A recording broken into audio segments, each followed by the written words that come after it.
Abakulembeze abeetabye mu nsinkano eno eya Intergovernmental Authority on Development IGAD ebadde mu makago bwa Pulezidenti Entebbe mubaddemu ssentebe w'omukago guno era omukulembeze eggwanga lya Djibouti Ismail Omar Guelleh, Pulezidenti Yoweri Kaguta Tiibwabulwa Museveni, owa South Sudan Salva Kiir Mayardit, owa Kenya William Samoei Arap Ruto, owa Somalia Dr. Hassan Sheikh Mohamud, ate nga n'emikago omuli ogw'amawanga amagatte gu United Nations, ogwa Bulaya European Union wamu n'amawanga ag'enjawulo gakiikiriddwa. Ensonga bbiri eziteeseddwako mu nsinkano eno omubadde endagaano yakolebwa wakati w'eggwanga lya Ethiopia n'ekitundu kya Somaliland ekitwalibwa eggwanga lya Somalia wamu n'okulwanagana okuli mu ggwanga lya Sudaani wakati w'eggye lya Sudanese Forces erikulemberwa Abdel Fattah Burhan n'akabinja k'abalwanyi ba Rapid Support Forces akakulemberwa General Mohamed Hamdan Dagalo, era abakulembeze bano basoose kwevumba kafuba katutte essaawa eziwera n'oluvannyuma ne bavayo n'ebyo ebikanyiziddwako okubibuulira ensi. Gye buvuddeko eggwanga lya Ethiopia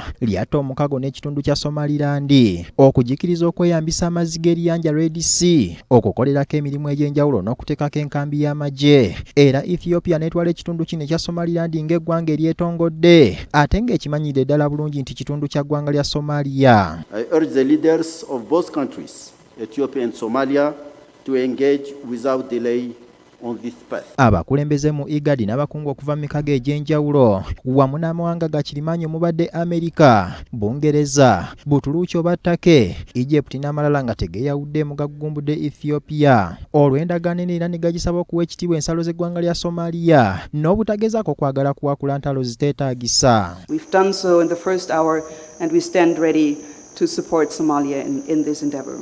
The United States recognizes the Federal Republic of Somalia's sovereignty, its unity, and its territorial integrity, which includes Somaliland. Amawanga gakirimaanyi era geeyamye obutakkiriza muntu yenna kutabangula mirembe n'ebyokwerinda by'amazzi g'eriyanja Red Sea kubanga bizinensi nnyingi ezikolebwako ate nga zigasa ensi yonna. We need to respond to this emerging threat collectively as it touches our joint interests in a Red Sea which is free, secure and prosperous. Abakulembeze bano era balagidde ebiwayi bibiri ebiri mu kulwanagana mu ggwanga lya Sudaani okuyimiriza bunnambiro olutalo oluviiriddeko bannansi mu ggwanga eryo okufiirwa obulamu n'okubonaabona olw'okuba nti abakulu balwanira buyinza. The parties involved must stop these unprincipled wars. We call these types of wars unprincipled wars. Kisaliddwawo nti emmundu erina okusirika mu Sudaani mu bbanga lya ssabbiiti bbiri zokka wabeewo okuteesa kyokka nga nakwo kulina kukolebwa nga kulowooza ku kyamagye okukwata obuyinza gabwe bannansi beerondera omukulembeze gwe baagala atali munnamagye. Civilians must decide the future of Sudan. Okumala ebbanga waze wabeerawo enteeseganya wakati w'abakulembeze ab'enjawulo okusobozesa abalwanagana wakati w'eggye lya Sudanese Armed Forces erikulemberwa Abdel Fattah Burhan n'akabinja k'abalwanyi ba Rapid Support Forces akakulemberwa General Mohamed Hamdan Dagalo, era ng'ono kyajjava n'okusinkana Pulezidenti Museveni erwakitula. Kyokka ensinkano zonna wadde zireesewo akalembereza tewannabaawo kukkaanya kwa nkomeredde kwatuukiddwako amagye mu Sudaani okuddiza bannansi obuyinza.